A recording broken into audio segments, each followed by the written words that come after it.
Hack the Entrepreneur is part of Rainmaker FM, the digital business podcast network. Find more great shows and education at rainmaker.fm. Hack the Entrepreneur is supported by Citi Cards with Android Pay. Listening on your phone?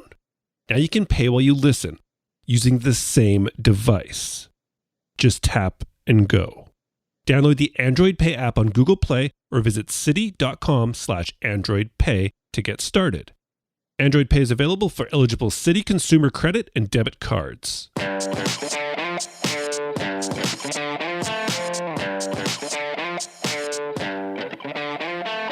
Welcome to Hack the Entrepreneur, the show which reveals the fears, habits, and inner battles behind big-name entrepreneurs and those on their way to joining them. Now here is your host, John Naster. Hey, this is Hack the Entrepreneur. Thank you so much for joining me today. I am your host, John Naster, but you can call me Johnny. My guest today is a multi-award-winning record producer, songwriter, and an entrepreneur. He began his production career from a living room in his house and went on to compose and sell over 15 million units worldwide. He founded PLW Entertainment, which was acquired by Goconnect Limited in 2010. More recently, he is the CEO and founder of Songtradr, a B2B marketplace platform for trading and licensing music rights. Now, let's hack Paul Wiltshire. Hack the Entrepreneur is sponsored by Citi Cards with Android Pay. How cool is it that we live in a world where you can use the same device to listen to Hack the Entrepreneur and buy your morning coffee, groceries, and more? And did I mention that it's a super fast way to pay? Just use your Citi card with Android Pay at the register. Get in, get it, get going. Download the Android Pay app on Google Play or visit citi.com/androidpay to get started. Android Pay is available for eligible Citi consumer credit and debit cards.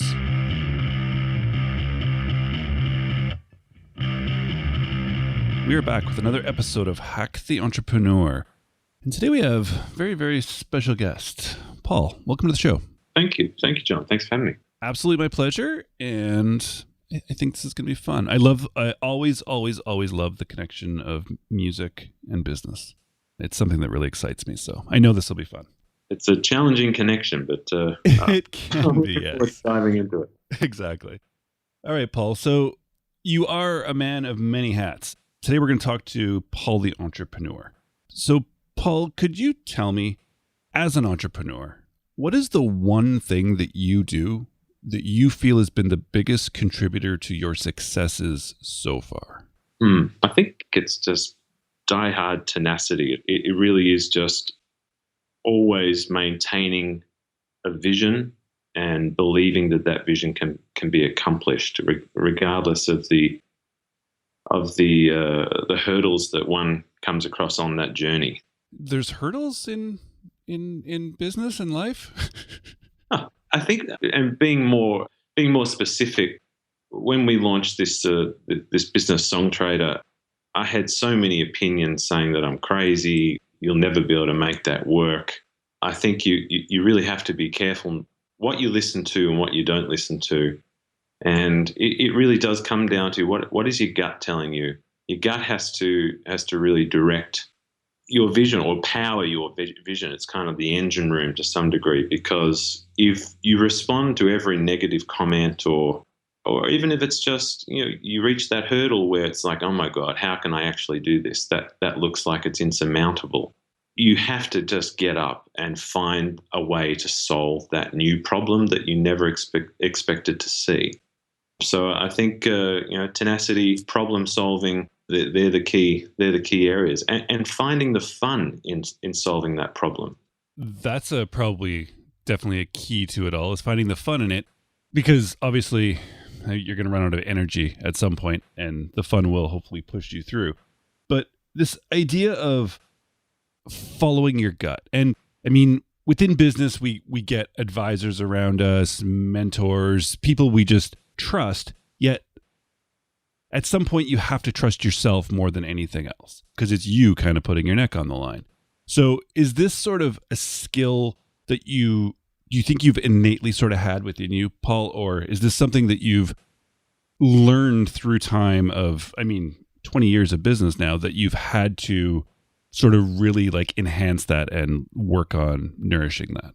It has to connect to the sum of all your experiences. So I think any entrepreneur that's been around for any length of time would have to have endured failure along the way. And it's not repeating those failures, seeing those failures as positives and going, well, what did I learn from that experience? What do I need to do differently now? And I guess the gut is kind of like it's another way of saying intuition. It's like, well, why am I making this decision? Is it for my ego or is it for the best interest of the business? And it's being able to really clearly see the difference, because I think the danger with entrepreneurs is they can get caught up in what people think of what they're doing or how they are viewed in the marketplace or by their peers, and that can have a negative influence on the actual business if they're not careful. So I think gut, intuition, it's the same. They're different words for the same meaning. It's what is the best decision for the business, regardless of the self, and what decision will assist the business to get to the next level so that it's growing in the right direction. Yeah, I love it. So let's go back if we can. This is now your second business. The first one was acquired back in 2010, but let's go back to the beginning of that. Or if it's before that, I'm not sure. But looking back, Paul, there seems to be this time in every entrepreneur's life when they've sort of realized one of two things, that either they had this calling to make this huge difference in the world, or they found that they just simply could not work for somebody else. So could you take us back, Paul, to when you sort of discovered this about yourself, and then tell me which side of the fence you see yourself on? So I think if I go back right to the beginning, I think I was a high school dropout. So I think right from the beginning, I didn't like the structure and I guess having to go to do a certain thing each day that wasn't of my creation, if I can say that. And so I had a very early burning to be a musician, to be a rock star, to be honest. I wanted to get out there, not as a front person, but I wanted to be in a band. I was obsessed with music. I filled up every day with music every way I could. And the first incarnation of that was in bands, and that would involve being in bands, playing in the evening, and I have to get a day job during the day to support some kind of income. So my first job was working at a consumer electronics store, much as it's kind of like the Australian version of Best Buy back then. And I spent almost every hour of the day thinking about, how can I make music my career? How can I control each day?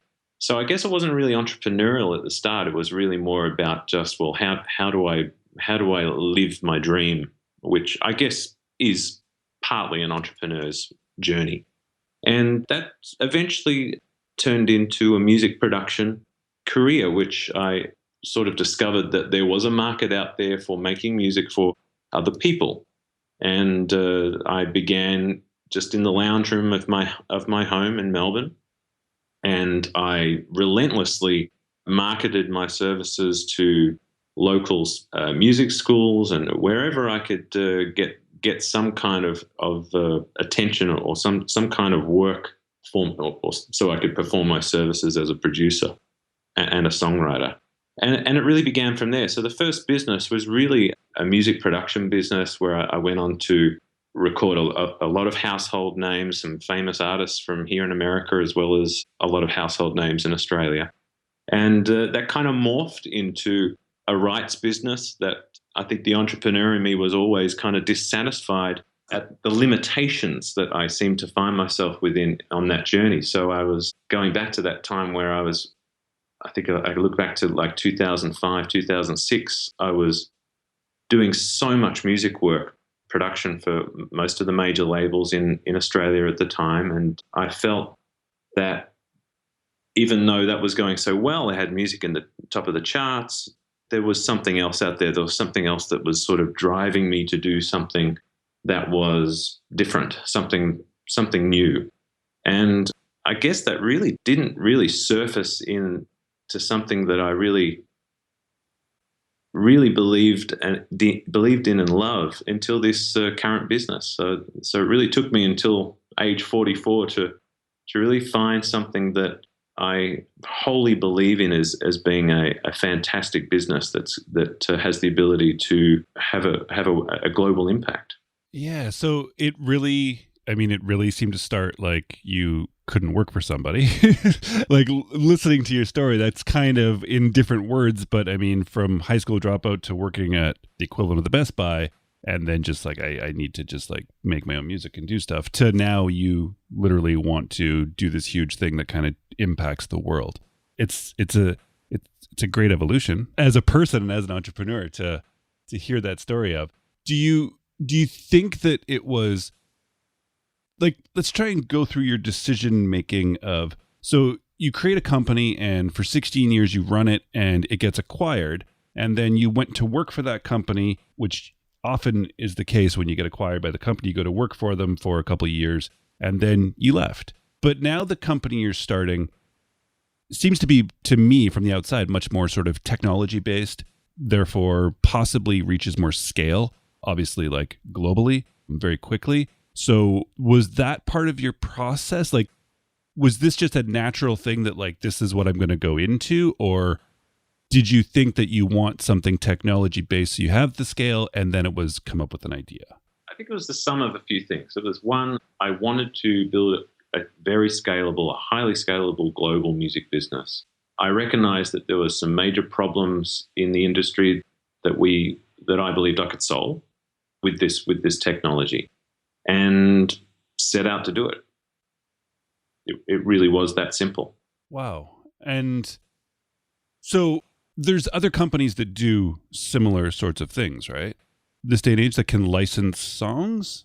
Yeah, so I guess, I mean, I'm not sure how deep you want to dive into what Songtradr is, but yes, there are competing licensing companies out there, but what we do that is quite different is that we are also a content management system, and in that world there are competitors to that as well. But what we're doing is combining a content management system where any rights holder can participate, or any rights owner or creator can participate, and then choose to connect to a global marketplace where they can have complete control over their rights, being able to monetize them in a number of ways which aren't previously available in any other system. And the way we've designed this is that each module can grow and offer more services and more flexibility and more control to rights owners. So most of the competing licensing businesses out there set their own pricing, where the fundamental difference with us and where we believe scale is key is the rights owners have complete control over their rights and their pricing.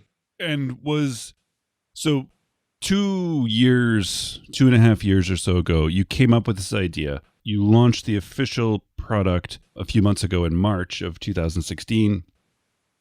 How did it change between I think it was almost 2 years, wasn't it? From like the idea to the actual launch of the physical, like the actual product. Like, how much did it change? Because you have this diehard tenacity and this problem solving, and also you follow your gut. So I just kind of like, how much feedback did you take from other people during that process before it launched to kind of let it evolve into what it's become now?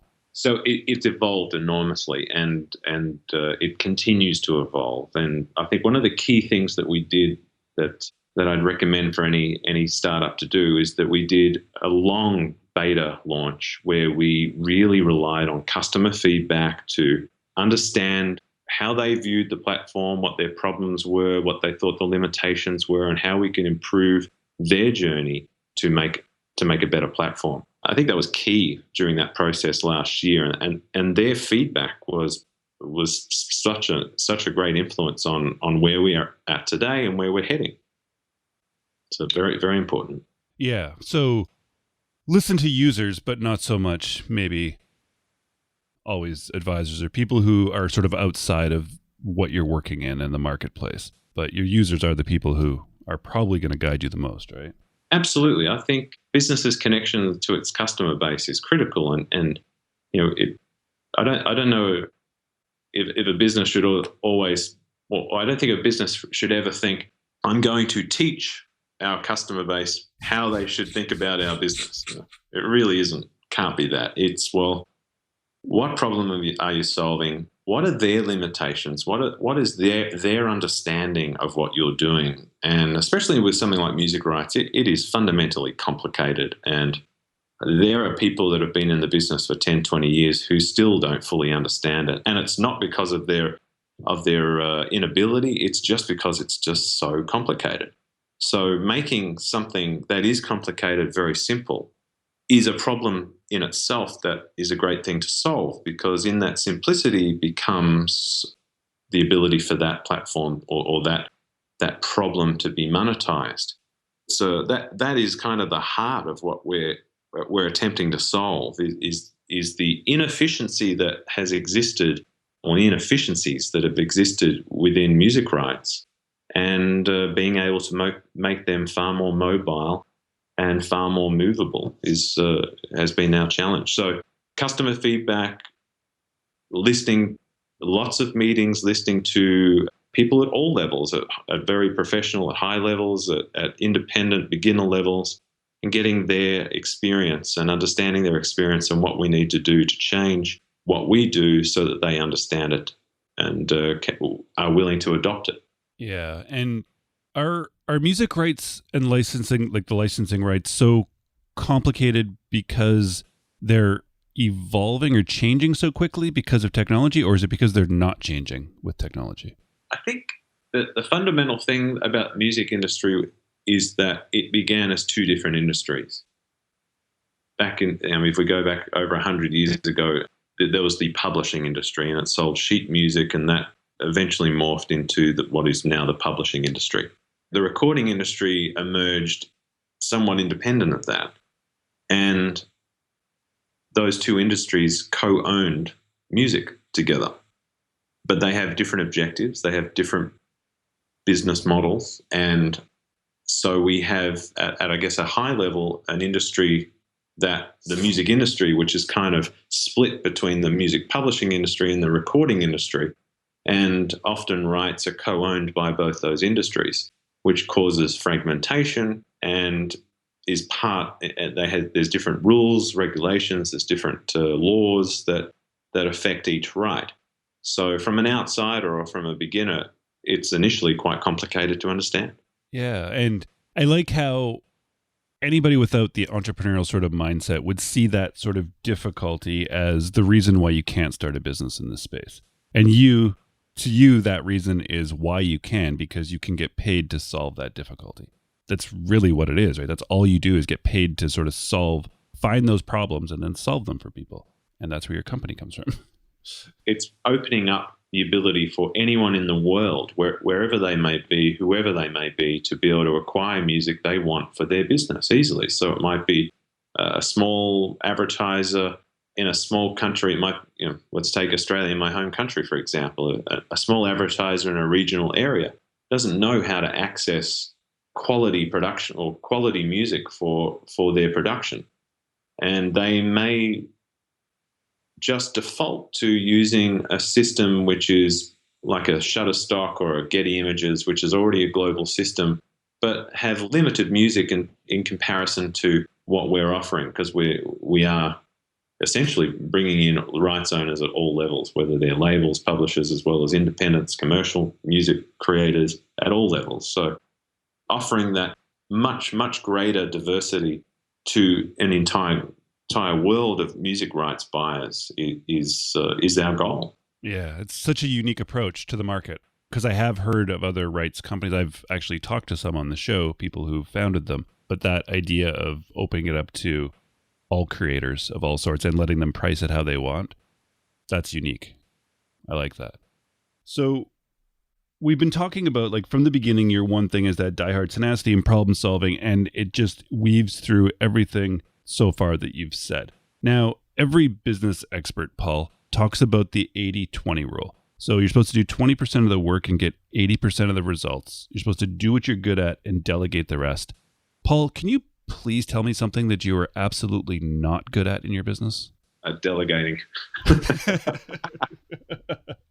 I'm really working hard at being better at that. I take on way too much responsibility, and I think entrusting the critical things in others is part of an entrepreneur's journey. Not believing that he's the only person or he or she is the only person that can do the job. So I think definitely one of my weaknesses is learning how to delegate and manage multiple modules of work rather than trying to be across every single component. So I'm going through that journey now. I think I'm making some progress. Fair enough. Were you aware of this weakness heading into Songtradr? Like, were you taking what you learned previously and coming into this one and sort of setting up a team around you when it wasn't already too late, when you'd already kind of like shot yourself in the foot for too long? Because lots of times, like, I'm sure when you started your first business, it was a struggle and it was like hard. You had to do everything, and everybody does. You have to do everything, even the things you're not good at. And eventually you can put people in place, but it seems like you put a team in place around you early on at Songtradr. Yeah, I think I've definitely this time around, I've been more successful in my approach generally to getting the right people and talent around me. I think the problem for me stemmed from being a music producer, and I was a music producer that did every element. I would do the recording, I'd do the editing, I'd do all the direction, I'd create most of the music within the track, and I'd mix, and so that I was controlling every aspect of that path. And if that's, I guess, an example of workflow, and what I took from that to if I was to then step into a company and run it, I would have to entrust those components. If I was to commercialize a business like music production, I'd have to entrust all those components with various people to get scale. And that's exactly, I think, the mindset that I had to break free from. Then I had to do everything along the way to be able to make something work. Along the journey, I actually, it's just a sidestep for a moment. I met my wife I married my wife back in 2004, and she actually was the first person that I actually delegated to.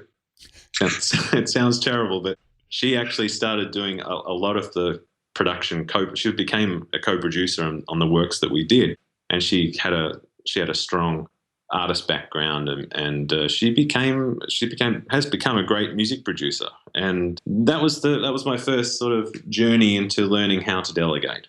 Fair enough. Is she working on Songtradr with you? Yes, she is. Yeah, she is. She's a woman of many talents. She has diversified into design and a lot of visual work. She does video creation, a lot of the design features that we see on that she's been involved with. She's a great talent.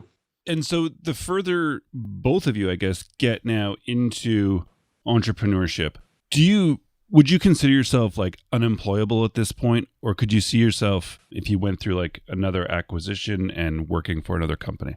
So sorry. So the question is, if I was to walk away today, would I see myself unemployable? Or if I was acquired, would I see myself unemployable? Well, I mean, going into it, like, because you've been through it once, it seems like most people go through the acquisition and then get hired the first time. And some people enjoyed it and were like, oh, they learned from it. They grew as a person, all this stuff. And then I've talked to other people who are like, I won't do that again. I might get acquired, but it won't involve me ever working for another company. I think it would come down to, it would come down to the culture of the company that was acquiring us. And, if that culture was something that I felt that I could integrate with, then I think I would be fine for some time until, I guess, the next idea came to haunt me until I did something about it. So I think it would be a matter of, you'd have to look at all the parameters around that and what the situation is. It'd be difficult to say, but I guess I would be somewhat employable. Yeah, which is good. I think I personally admire the being open to ideas, especially if it can if you can integrate with the company and if it can maybe push you personally in some ways to grow while you're thinking of that next big idea that bothers you so much that you just have to go do it.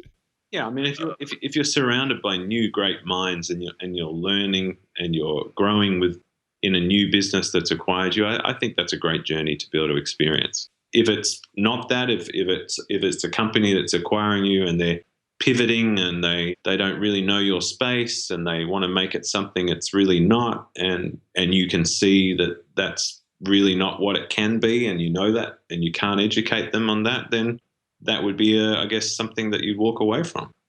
But it's difficult. It's difficult to see exactly what that looks like until it happens. Yeah, fair enough. Awesome. Well, this has been a lot of fun, Paul. I want to wrap up on one final question. It's this idea I'm working with calling the entrepreneurial gap. So as entrepreneurs, as dreamers, it seems that no matter what we accomplish, personally to ourselves, we never see ourselves as successful. Success to us is always going to come in 1 month when you hit that metric, in 6 months when you launch the next version of Songtradr, in 1 year when you hit that revenue goal. But we both know that right before you hit those targets, you're going to set 5 or 10 bigger ones into the future. And from the outside, no matter how successful you look, it's always when that next thing comes. So we end up living somewhat in this gap that we never quite get to where we see as success. So Paul, you've been at this game almost your whole life at this point. Since dropping out of high school, you've had some huge wins. I'm sure you've had some huge losses, and there's been highs and lows. But if you could stop right now, turn around and look behind you, could you tell me how you feel about the whole journey up until today? Wow. Well, I mean, initially you just described exactly how I feel every day. I'm always 3 or 4 goals away from happiness, and I seem to never get past the 3 or 4. If I was to look back today, I would still say that I need to accomplish what I've set out to do with this business to feel content. I feel like no different, I don't think, to what I felt 20 years ago when I was driving my first business. I still feel like there's so much to accomplish. I never have enough time, and that I have this kind of mystical end point that always seems to be changing. So I'm not sure I've answered that as You totally have. That's a beautiful answer. There's no solid answer. The only thing I've learned after 250 people I've talked to on the show now is that there isn't an answer that's solid, and there is no end point. I've talked to people who have made hundreds of millions of dollars and people who have just made hundreds of dollars, and there's no end point. It's kind of the journey. And I just kind of like this one point of stopping and reflecting back until today. That's it. Yeah, it's interesting. I don't do that enough. Yeah, I don't. None of us do, Paul. So I'm really happy that you just did it for us. So this has been an absolute blast. We've talked about Songtradr sort of in passing, but could you just specifically tell the listener about Songtradr and then where they can find it and where they can track you down online? Sure. So Songtradr, it's spelled songtradr.com. And our platform is a content management system and marketplace for monetizing music rights. So it is for any creators or owners of music rights. It's a destination for you to upload your music, to share, to pitch, to expose it to a marketplace of TV buyers, film buyers, advertising buyers. For anyone who needs music, it's also a marketplace. This is the worst elevator pitch I've ever done, by the way. It's a great elevator pitch. I love it. And I love it because we have people looking for rights listening to the show, and we have creators also who are looking to use it. So Songtradr, songtradr.com. I'll link to that in the show notes for you so they're easy to find. Do you have a social media of choice, Paul? Personally or for the company? Personally. Do you know, I have a Twitter account. I've still yet to make my first post. Maybe maybe it should be this interview. There we go. Paul, is it going to be Paul Wiltshire? I think it's at Paul L. Wiltshire, but I'm yet to use it. So I think I have 70 followers. That's awesome. That's some serious power there. It's a full room of people waiting to hear from you. So we'll track that down as well, and I'll link to that, as well as I've been looking at your profile on LinkedIn, so I will do that for anybody who wants to track you down business-wise. But Paul, once again, thank you so much for joining me today. Thank you for sharing so openly. And please just keep doing what you're doing because it is awesome and inspiring to watch. Right. Oh, thank you. Thank you, John. I really, really enjoyed our discussion. Paul, thank you so much. That was a lot of fun. And I hope you out there enjoyed it as much as I enjoyed partaking in that conversation. Paul's a smart guy. Paul's in music, that whole merging of art and commerce that I love so very, very much. And I love how he became a producer himself, self-taught, created a company, got that acquired, and now has started a tech company also in the music space. Very, very, very cool story. Lots to share. And I learned a lot in the conversation. And I'm so glad that Paul shared so openly with us. But we reached the point in the show where I need to go back. I need to go back through the conversation and find something that Paul said. Paul said a lot of things, a lot of smart things. But there was that one thing that Paul said. Did you get it? Did you hear it? Let's do it. Let's find the hack. Why am I making this decision? Is it for my ego or is it for the best interest of the business? And it's being able to really clearly see the difference, because I think the danger with entrepreneurs is they can get caught up in what people think of what they're doing or how they are viewed in the marketplace or by their peers, and that can have a negative influence on the actual business if they're not careful. And that's the hack.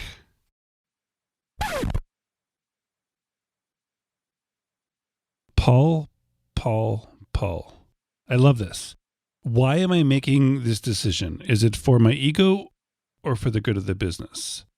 This reminds me of something I just recently discovered. I was reading a book, and I think we could actually take it deeper than why am I doing it? Really, this comes from, his name was, I believe, Taiichi Ono. He worked for Toyota in Japan in the 80s when he was part of the Toyota production system, how they kind of became the biggest car manufacturer in the world, which I think they arguably are now. I'm not sure, something like that. But he came up with something called the 5 whys. So right now, Paul's telling you to ask why. Why do you want to do this? Is it for your ego or is it actually for the good of the business? Taiichi Ono with Toyota came up with the 5 whys, which I find to be kind of profound and brilliant in confronting any problem or anything that you are trying to really solve and get to the essence of. And that is literally just asking beyond the first why, which we all ask that first, why is this happening?